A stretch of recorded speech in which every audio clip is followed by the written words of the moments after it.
Amados hermanos, Dios les bendiga en esta noche. Hoy es día martes 7 de mayo del año 2024. Estamos, como digo siempre, en tiempos bastante cruciales, difíciles, complicados, preciosos porque Dios está con nosotros, claro.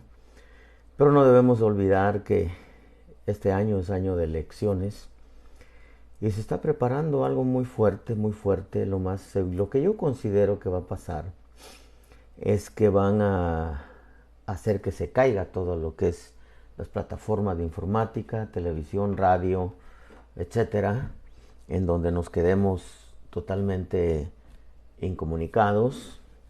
Al final van a decir que fue Rusia, o van a culpar a alguien más, pero todo eso yo pienso que va a suceder, yo creo, mejor dicho, que va a suceder con tal de mantenerse en el poder.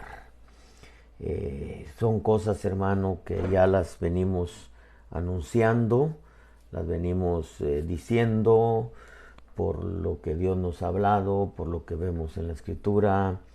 Pero todo lo que está pasando aquí, recordemos que Estados Unidos es la plataforma del nuevo orden mundial. Y todo lo que está sucediendo a nivel mundial, pues todo sale desde aquí. ¿Cómo van a hacer para quitar de en medio a Vladimir Putin, a otros líderes como Corea del Norte, que son prácticamente Orbán de Ucrania, perdón, de uno de los países que más se oponen,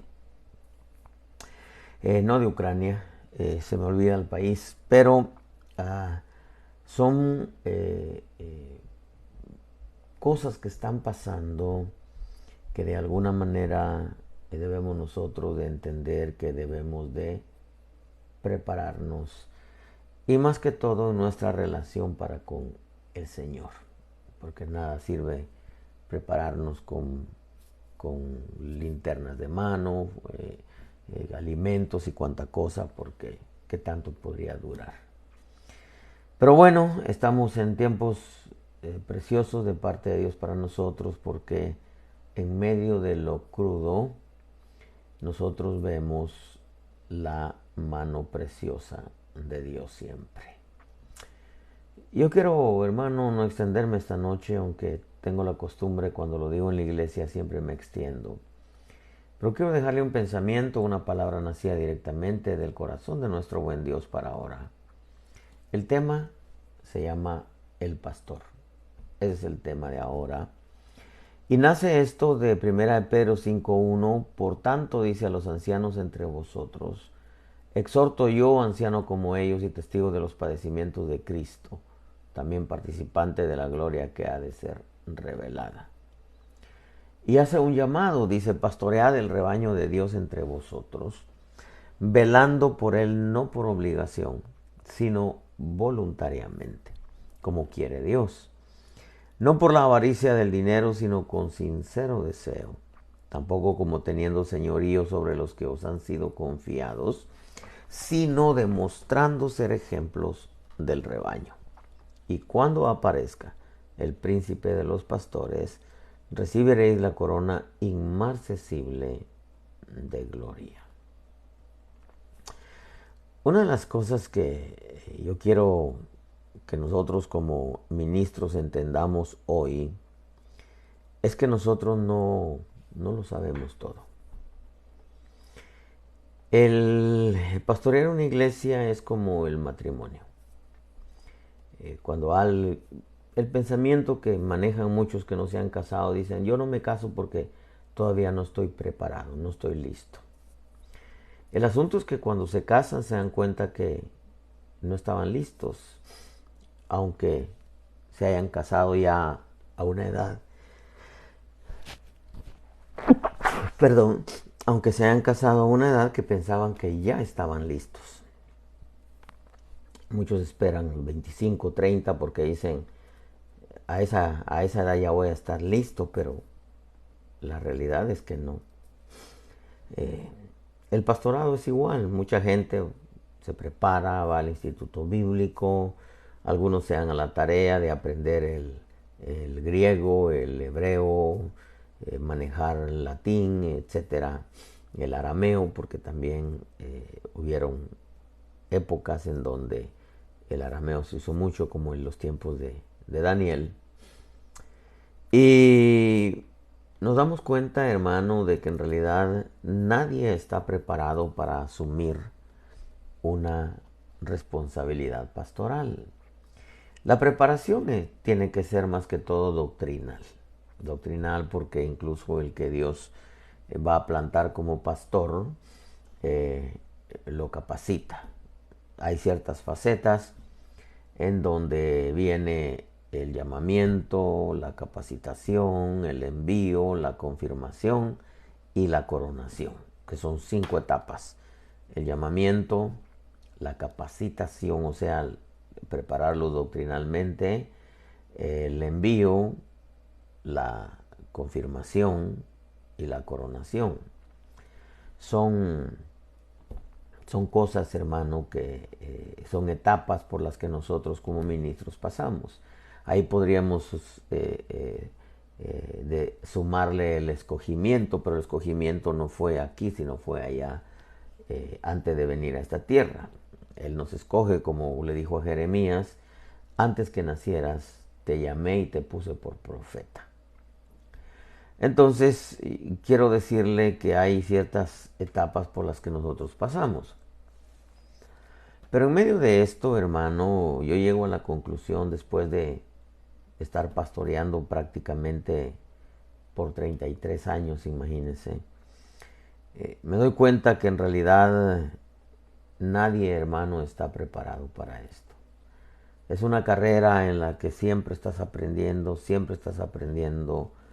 Aprendes de lo que la Escritura te enseña, aprendes de las metidas de pata, aprendes o de los errores, para que nos entendamos, eh, aprendes de cada experiencia que te toca, aprendes de cada situación que se te presenta, y es una escuela, hermano, a no terminar. Nosotros decimos soy pastor, pero del dicho al hecho hay mucho trecho. Porque cuando venga el príncipe de los pastores, entonces él va a decir, fuiste pastor. O no fuiste, ¿me entiendes? ¿Por qué? Porque no es el título en realidad, como hemos dicho. Muchos anhelan el apostolado, pero debemos de entender que el apóstol, el título de apóstol no es algo, hermano, que nos adorne, sino es algo que nos responsabiliza. Nos responsabiliza porque el apóstol tiene una responsabilidad un poco mayor que la que tienen los otros ministerios, aunque debo decirle que es una responsabilidad muy grande la de los otros ministerios. El profeta confirma doctrina, el evangelista, el pastor, el maestro, todos los ministerios sientan doctrina. Y no me quiero meter en el tema de la mujer porque no es el tema.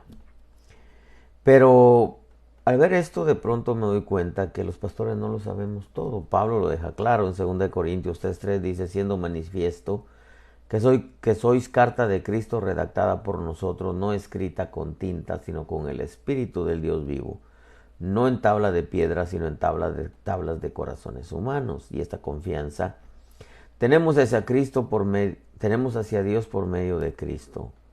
No que seamos suficientes en nosotros mismos para pensar que cosa alguna procede de nosotros, sino que nuestra suficiencia es de Dios, el cual también nos hizo suficientes como ministros de un nuevo pacto, no de la letra, sino del Espíritu, porque la letra mata, pero el Espíritu da vida. Ya con eso, hermano, tenemos que entender que nuestra función es llevarles la vida abundante al pueblo, aunque no somos nosotros los que se la damos, pero sí somos nosotros los que les enseñamos la palabra.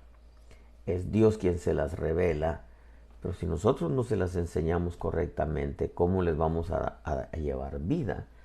El Señor Jesús dijo, las palabras que yo hablo son espíritu y son vida. Entonces nosotros de alguna manera somos portadores de vida por medio de la enseñanza que transmitimos. Pero si la enseñanza no es buena, si la enseñanza no es pura, porque hay varias clases de enseñanza que otro día nos hablaremos de ello, como en Timoteo hay 7 clases de fe, imagínense. Ya cuando dice la letra mata, pero el espíritu da vida, entonces ya es una responsabilidad en cuanto a lo que tenemos que enseñar. Y estamos hablando solamente de la enseñanza, porque en el camino nos vamos a encontrar con muchas situaciones en donde como ministros tenemos que inquirir en Dios para poder darle solución a las situaciones que se nos presentan. Y no solamente las personales, sino las que se le presentan al pueblo. Porque en vez de se nos presentan situaciones en donde de alguna manera nos llegan porque funcionamos como jueces, funcionamos como maestros, funcionamos, hermano, como pastores, y tenemos que tener la palabra para que dársela al pueblo y que el pueblo, si la lleva a la práctica, pues le va a llevar vida. 2 Corintios 4:5 dice, porque no nos predicamos a nosotros mismos, sino a Cristo Jesús como Señor. Y a nosotros como si siervos vuestros, como siervos vuestros, por amor a Jesús. Entonces tenemos que ver que en realidad, hermano, nosotros somos siervos, no somos reyes. No estamos para que el pueblo nos atienda, estamos para atender al pueblo en lo que respecta a la enseñanza, pues. Pues Dios dijo que de las tinieblas resplandeciera la luz, es el que ha resplandecido en nuestros corazones para iluminación del conocimiento de la gloria de Dios en la faz de Cristo, pero tenemos este tesoro en vasos de barro para que la extraordinaria grandeza del poder sea de Dios y no de nosotros. La unción, el respaldo, la autoridad, la gracia, el alcance del propósito divino por medio nuestro, la revelación, todo eso le pertenece a Dios. Lo único que podríamos decir nosotros en la vida, darnos a Él. Pablo decía, yo anhelo terminar mi carrera y el ministerio que recibí del Señor. Son dos cosas. Mi carrera, es mi vida, es mi devoción a Dios, pero el ministerio es de Dios.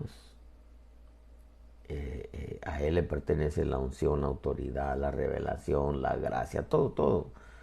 Hermano, eso es intocable, eso es de Dios.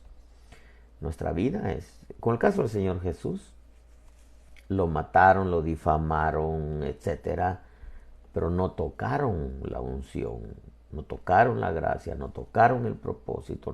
¿Por qué? Porque Él se guardó para ello. Pero la vida es nuestra. Por eso es que a mí no me asombra ni me apantalla ver a alguien usado por Dios, porque la unción es de Dios. Que alguien eche fuera 5,000 demonios en media hora, eso no me apantalla. Eso es de Dios, la autoridad es de Dios, en su nombre se van. Entonces, ¿de qué podemos nosotros ufanarnos de decir, oh, cuánto Dios me usa?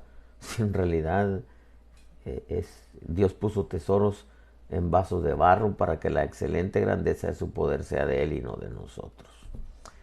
Ahora, si algo podemos halagarle a alguien, a algún ministro, su vida, su conducta, su fe, su amor, su reverencia, su entrega a Dios por amor a lo que puso en sus manos. Pedro usa palabras aquí, algunas cosas, hermano, que nos deja, nos pone a pensar, al menos a mí, porque dice, pastorear el rebaño de Dios entre vosotros, velando por él no por obligación, sino voluntariamente, como quiere Dios, no por la avaricia del dinero, sino con sincero deseo. Tampoco como teniendo señorío sobre los que os han sido confiados, sino demostrando ser ejemplo del rebaño. Cuando aparezca el príncipe de los pastores, recibiréis la corona inmarcesible de gloria. Cuando Él me ponga la corona, voy a decir, fui pastor o fui apóstol, ¿verdad? Pero mientras, yo puedo decir que soy lo que soy, pero falta que Él apruebe todo mi trabajo, pues. Lo primero que encontramos, Él dice, pastoread el rebaño de Dios entre vosotros. Tenemos que ponerle atención al rebaño de Dios, que en vez de le ponemos más atención a los que son conflictivos, aquellos que hacen estragos en las iglesias, que alborotan y hasta dividen y destruyen iglesias. Recordemos que la cizaña está en todo lugar, incluyendo dentro de la iglesia, no solamente está en el campo, ¿verdad?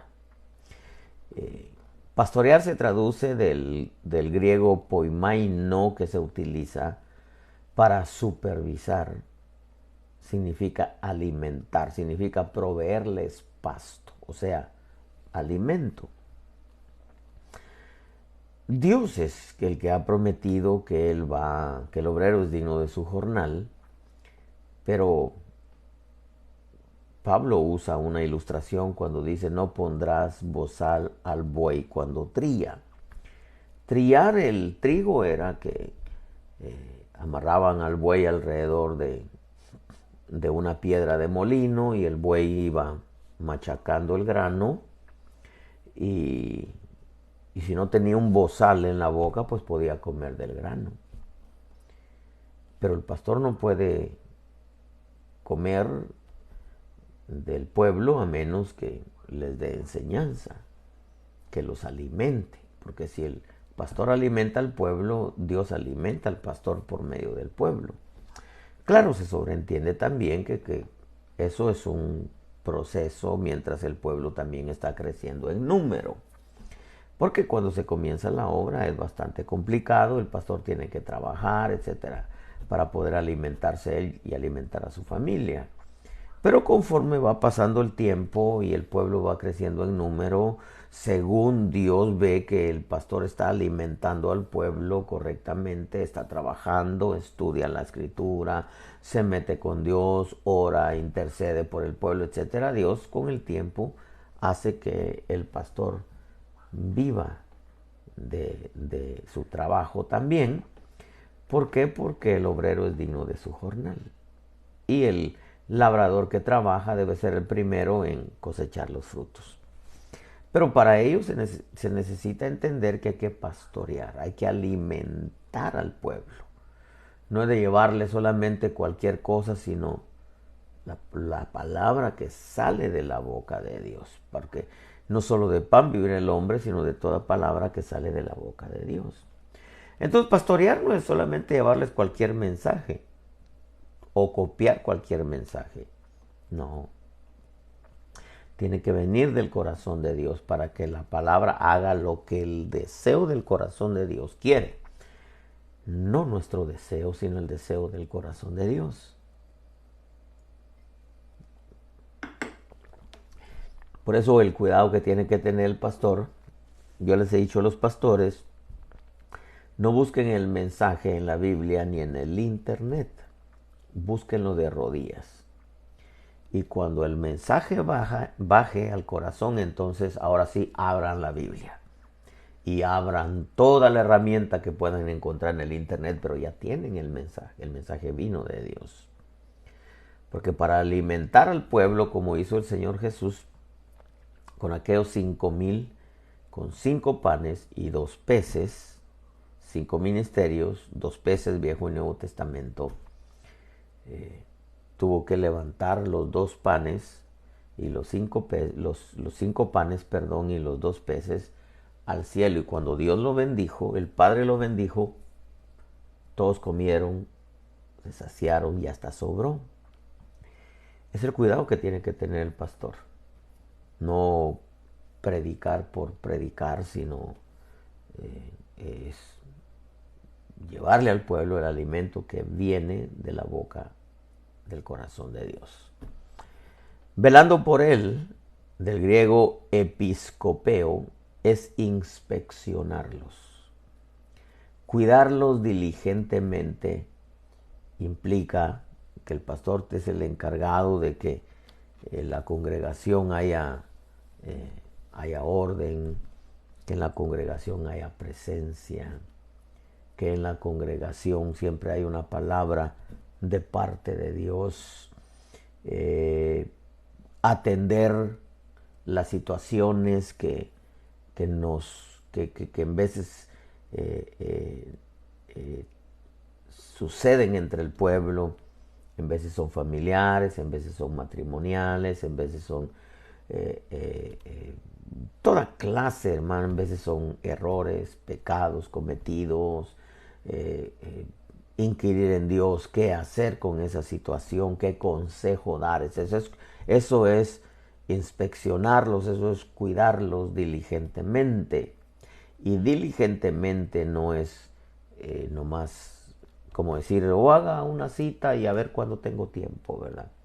Claro, cuando el pueblo es grande, pues es natural, ¿no? Pero el pastor trabaja 24/7, dicen muchos, sin descuidar, claro está, la familia también, porque eso es otra cosa, pues, que no me quiero meter en ello, pero el ministerio absorbe el tiempo del pastor y hay que darle tiempo al pueblo porque hay situaciones que se presentan, consejos que dar, preguntas que tienen. eh, eh, es el tiempo. Velando por él es cuidarlos diligentemente. No andar detrás de ellos, no, sino cada situación que se presenta, alguna administración, algún consejo, una situación familiar, una situación matrimonial, alguna situación con los hijos, tener el tiempo para atender al pueblo. Eso es cuidarlos. Otra de las palabras que usa Pedro dice no por obligación. No por obligación se traduce de, de una palabra griega que es anagkastos, que se utiliza para indicar por la fuerza o por amenazas. O sea, no, Dios no, hermano, no nos amenaza, sino nos llama a nosotros poder velar por su pueblo, pero no por obligación. Y si dijéramos, bueno, por amor, sí, pero el amor nos hace contraer obligaciones. Como nos casamos por amor, ahora tenemos obligaciones de trabajar, de proveer. La mujer tiene obligación de limpiar la casa, de cocinar, de ver por los niños, de la ropa, del aseo, etcétera. Es una lista interminable, hermano. Entonces, cuando dice no por obligación, está diciendo no lo hagas forzado. Como le dijeron a Moisés, te voy a dar paz para que me sirvas, en paz me servirás. Eso quiere decir, hermano, que el ministerio no debe ser una carga, el ministerio debe ser una bendición, una profesión que se disfruta, algo que te hace, que te produce alegría a tu corazón, que definitivamente hay veces que vienen ciertas cosas que llegan a cargarte, pero para ello está las rodillas, ir a descansar en Dios, como Él mismo dijo, venid a mí los que están cansados y cargados, que yo os haré descansar. Pero que el ministerio no se puede hacer por la fuerza, sino, claro, debo decirle que en veces Dios mete presión, pero no ese es el deseo de Dios, meternos presión. Podríamos poner ejemplos, el caso de Jonás, por ejemplo, fue una presión muy fuerte, ¿no? Pero no es que ese sea el deseo de Dios. Lo que Dios está diciendo, no por obligación, es que lo disfrutemos, trabajando para Dios, sirviéndole a su pueblo. Sabemos, como dice la Escritura, que Dios no es injusto como para olvidarse de la obra de amor y del trabajo que habéis mostrado, habiendo servido y sirviendo aún a los santos. O sea, que disfrutemos lo que estamos haciendo, que disfrutemos la prédica, que disfrutemos el orar por el pueblo, que disfrutemos el atenderlos, el ver que el pueblo esté bien, que disfrutemos lo que hacemos para Dios, que no sea una carga, que de hecho si se convierte en una carga que no te da gusto llevarla, es porque te saliste de la voluntad de Dios. Pero si es una carga que la disfrutas llevar, es porque estás en la senda correcta, trabajando para Dios, porque cuando se hace para Dios, hasta los padecimientos, hermano, se disfruta, como en el caso de los apóstoles, fueron azotados y salieron gozosos por haber sido azotados por el nombre del Señor. El Señor Jesús fue a la cruz y por el gozo puesto adelante de la cruz, pues sufrió la cruz, ¿no? Entonces tenemos que entender que por obligación se entiende que no es forzado, algo que digas, hijuela, tengo que ir a predicar o tengo que ir a atender a esta pareja. No, que tienes que hacerlo de corazón, con alegría de corazón. Eso es lo que Dios te va a bendecir, y si al final lo haces de mala gana, muchas bendiciones se van, porque la misma escritura dice, y todo esto vendrá sobre ti por cuanto no serviste a Dios con alegría de corazón cuando tenías la abundancia de todas las cosas. O sea, Dios abunda. Pues si alguna vez nos quejamos, le ponemos pero y ya no queremos hacer el trabajo, pues muchas bendiciones, hermanos, se frenan también. Dice, no por obligación, sino voluntariamente. Se traduce de una palabra gekousios, una palabra griega, que indica espontaneidad, o sea, ser espontáneos. Pero también se interpreta estar de acuerdo. Voluntariamente, amén, Señor, lo voy a hacer. ¿Por qué? Porque me gusta, porque quiero complacerte, porque soy deudor, Señor, aunque tú me vas a pagar, como dice Jeremías, hay pago para tu trabajo. Si alguien paga bien es Él, pero lo voy a hacer de todo corazón, Señor, para ti, con alegría de corazón. No lo voy a hacer quejándome, sino voy a hacerlo de corazón. Aunque debo decir que algunas veces también cuando hay alguna oveja que es muy problemática y hay un momento donde nos cansamos y venimos a quejarnos delante de Dios, hermano, ponemos en peligro a esa oveja porque viene el trato para esa oveja muy fuerte. Pero voluntariamente implica que estamos de acuerdo en hacerlo, que Dios no nos obligó, que nosotros aceptamos, como el Señor Jesús le preguntó, ¿quién irá? Yo iré. Él vino a la tierra. Nadie me quita la vida, dijo el Señor Jesús, y yo la pongo por mí mismo y tengo poder para volverla a tomar. O sea, él puso su vida. Eso significa hacerlo, hermanos, sin ninguna imposición, aunque puede llegar el momento, como dijo Pablo, si lo hago de buena gana, mi recompensa tendré. Y si no, hay de mí, porque de todas maneras lo tengo que hacer. Y si lo hago de mala gana, lo tengo que hacer. Y no voy a tener recompensa, entonces mejor lo hago de buena gana y voy a tener recompensa. O sea, debemos de ser inteligentes, pues. Recordemos que, vuelvo a retomar esto, porque es importante que lo entendamos, que es por amor, el servicio es por amor a Dios, por gratitud a Dios. Él murió por amor, Él murió por amor al Padre, y como amó al Padre, amó también a aquellos a quienes el Padre amaba. De tal manera amó Dios al mundo que dio a su Hijo, y el Hijo dijo, yo iré. Él decidió venir a morir en una cruz, tomó un cuerpo de hombre, se humilló a sí mismo, se hizo siervo de hombres. Por eso es que aquí no cabe, hermano, el espíritu de rey. El espíritu de rey es donde todos te atienden.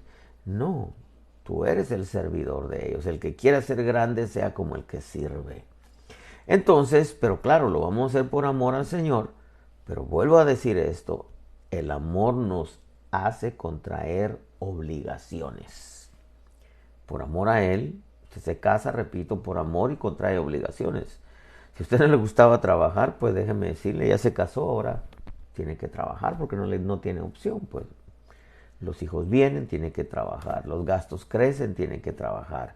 Los niños crecen, comen más, la ropa más cara, tiene que trabajar voluntariamente. Implica, estoy de acuerdo, Señor, lo voy a hacer por amor, por gratitud a ti. Pero dice, no por avaricia del dinero. Como me dijo una vez un hermano, ya estoy viejo, pastor, yo la verdad he decidido hacerme pastor. Y le dije que bueno, hermano, los obreros son pocos, la mies es mucha, pero luego me dijo, sí, es que yo veo que los pastores viven bien y pues yo no he hecho nada todavía, ya estoy viejo, yo creo que por medio del pastorado lo voy a hacer. Casi lo agarro a patadas al hermano. Pero bueno, no por la avaricia del dinero. Aunque lamentablemente meternos en ese tema, el camino de Balaam, hermano, se, se desbocó en el falso mensaje de la prosperidad. Muchos se recontraenriquecieron comerciando, trasquilando y usando el nombre del Espíritu Santo, usando el nombre del Señor para trasquilar al pueblo. No por avaricia el dinero se traduce de una palabra griega aishorkerdos, más o menos así, que indica, hermano, un deseo insaciable de ganancias ilícitas, o sea, predicar por lucro. Como dice Pablo, algunos predican a Cristo por porfidia, por dinero, por ofrendas.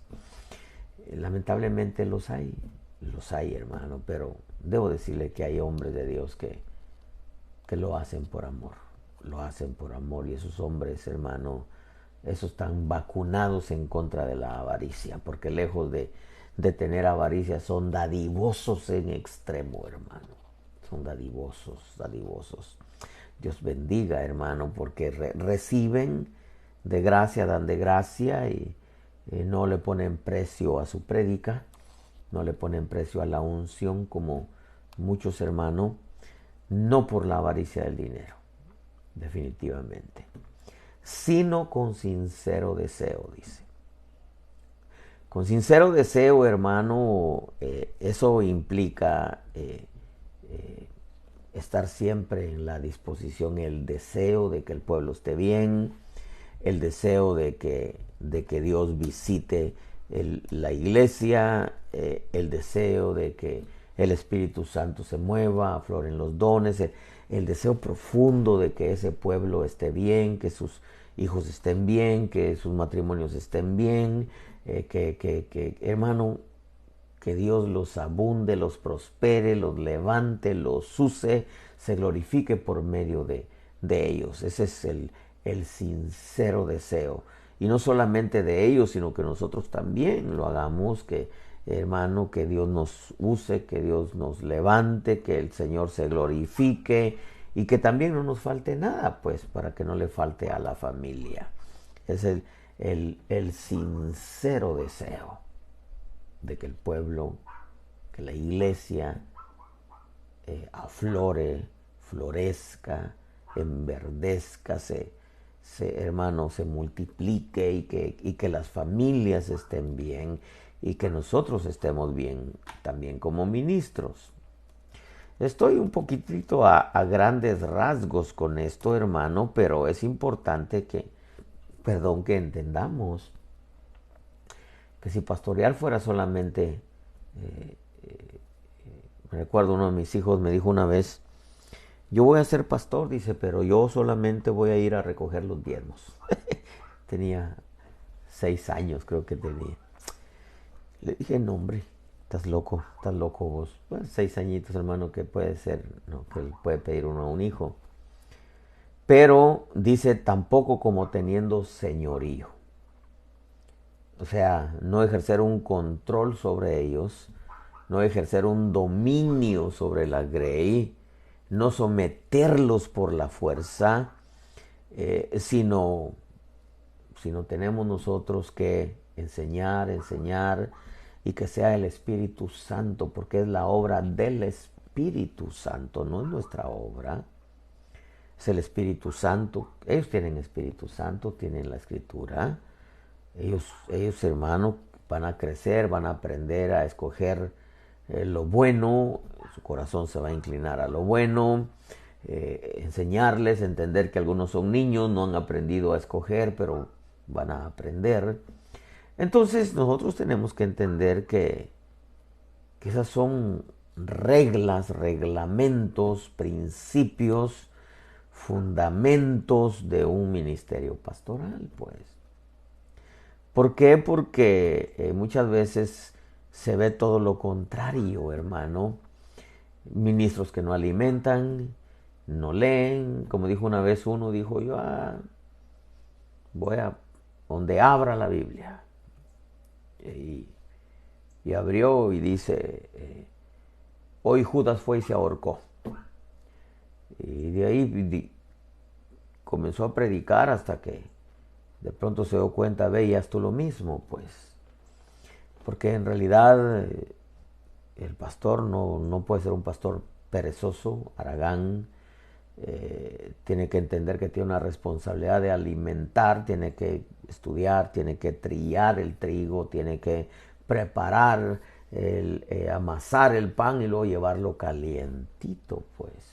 No es solamente de pararse y predicar y grandes mensajes y del hebreo y del griego y no, creo que podemos estudiar algo de eso, pero el lenguaje del Espíritu es el lenguaje del Espíritu. No es ni griego, ni arameo, ni latín, hermano, ni hebreo. Esos idiomas no se hablan allá en el cielo, allá se habla el idioma del Espíritu. No como teniendo señorío, dejar que sea Dios quien les enseñe. Y claro, nosotros vamos a hacer nuestra función por el Espíritu, por el Espíritu. Usted se sube al púlpito y usted va a hablar la palabra de Dios. Aunque algunos vayan a decir, no, me la está tirando directamente a mí. Yo soy de una forma de pensar, yo subo, predico, doy la palabra que Dios me dio y alguien puede pensar que la preparé por hablarle a alguien, pero no, mi corazón está tranquilo. Y aún si preparase un tema así, tengo la habilitación y tengo la autoridad para hacerlo, como Pablo cuando llega a los Corintios dice, porque me fue informado por los de Cloé, y empezó a decirle, los Cloé me dijeron esto y esto y esto, y miren Corintios, esto y esto y esto y esto. Claro, se puede. Pero mientras menos podamos hacerlo así, mucho mejor, ¿verdad? Mejor que sea el Señor a través de nosotros. Sino demostrando ser ejemplo del rebaño. Se traduce de la palabra griega tupos, hermano. O sea, un ejemplo es no un patrón directamente, sino que puedan... Hermano, mire, es que no podemos nosotros ser como los fariseos. Decir al pueblo, hagan esto y nosotros no lo hacemos. Como les dijo el Señor Jesús, hagan lo que ellos dicen, pero no hagan como ellos hacen. Entonces sí tenemos que tener mucho cuidado, mucho cuidado. ¿Por qué? Porque tenemos una vida pública, tenemos que tener mucho cuidado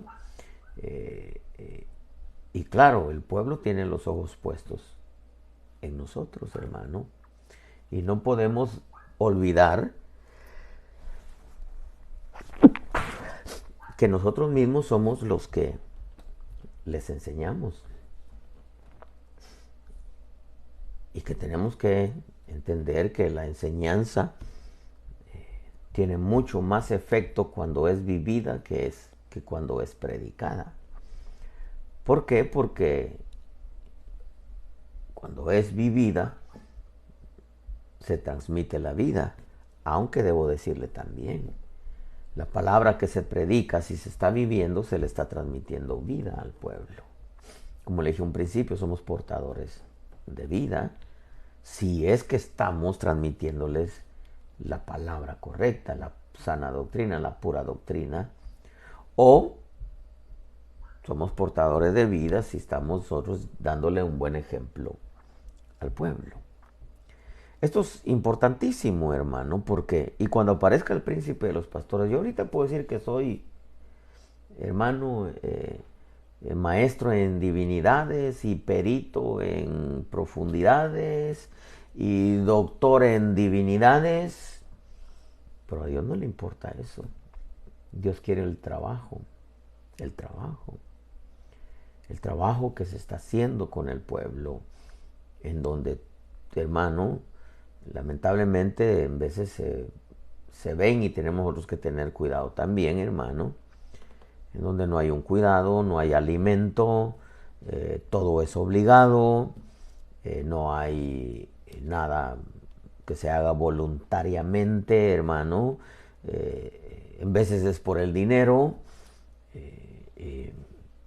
no hay un sincero deseo y es el señorío, se funciona como rey. Hermano, yo lamentablemente en México vi pastores que las ovejas les cargaban su Biblia, su maletín, y hasta con eso que no hay problema. Se puede. Pero en veces, hermano, es el extremo. Las ovejas van a la casa del pastor, le lavan la ropa, le cortan el pasto, le lavan el carro, le planchan la ropa, van a la tienda, le cocinan de gratis. Y eso no es servicio, eso es servilismo. El pastorado, hermano, es para corazones nobles, para corazones sencillos, es para corazones que están agradecidos con Dios, que lo hacen por gratitud, que lo hacen por amor, y que en los momentos difíciles se llora y en los momentos complicados en veces se cargan, pero no abandonan, continúan, porque se está agradecido con Dios y se ama a Dios. El trato para el pueblo es igual para todos. Decía mi abuela, todos hijos o todos centenados. No porque unos ofrenden más o diezmen más, o porque otros te inviten más a comer que otros, no. El trato es igual para todos. Y claro, termino con esto. De esto hay mucho que hablar, hermano. La dependencia del Espíritu en el gobierno, primeramente en la doctrina. Segundo, el gobierno. Y tercero, las finanzas. Todo tiene que ser bíblico. Para que un día podamos encontrarnos con el príncipe de los pastores y podamos escuchar: bien, siervo bueno y fiel. En lo poco fuiste fiel, en lo mucho te pondré. Dice, yo comencé la obra, dice, llamada final, cuando con alegría. Ya no alcanzo a leer lo demás, después lo leo.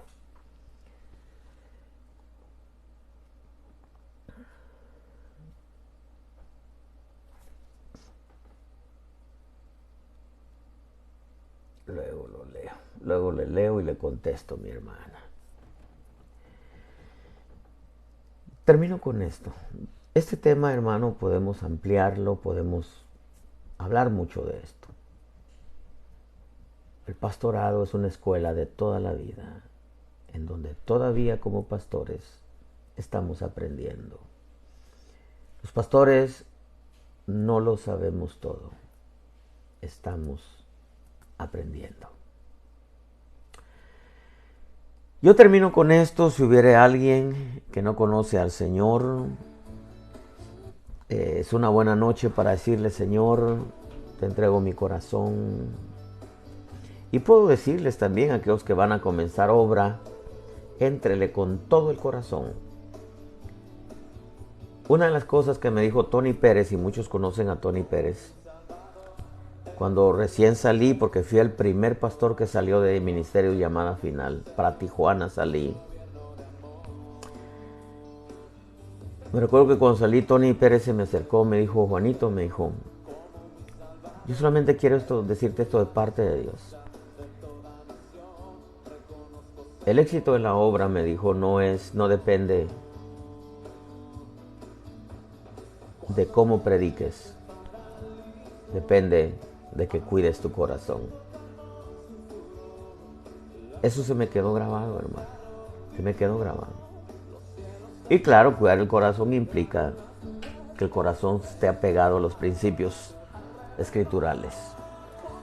Si hubiera alguien que no conoce a Jesús, esta noche es una buena noche para decirle: Señor, te entrego mi corazón, toma mi vida, mis inquietudes, mis pensamientos, mis emociones, mi familia, mis hijos, mi futuro, mi eternidad, tómala, Señor. Si hubiera alguien que se ha apartado del Señor, equivocaste la decisión. Equivocaste la decisión. Vuelve al Señor. Vuelve al Señor. ¿Te decepcionaste de algún pastor? Peléate con todos, pero no te pelees con Dios. Alguien tiene que dar cuentas por tu alma. Hay buenos hombres de Dios. Órale y pregúntale dónde y ahí congrégate. Y si alguien está enfermo, póngase su mano donde le estaba molestando y dile: Señor, yo declaro mi sanidad porque tú la llevaste en la cruz del Calvario. Y aférrate, arráncale un milagro. Termino con esto: cuida tu vida en el temor de Dios, cuida tu salvación con temor y temblor, y cuida tu relación con el precioso Espíritu de Dios y su palabra. El Cristo hecho vida, la palabra se hizo carne. Damos gracias al Padre. Y hágale un clic a su teléfono, compartan. Comparta, estamos en un tiempo donde la mies es mucha y los obreros, dice una versión, están quedando pocos. Dios está preparando un ejército para esta recta final, en contra de todas las corrientes, porque todavía viene lo más fuerte que la iglesia va a enfrentar.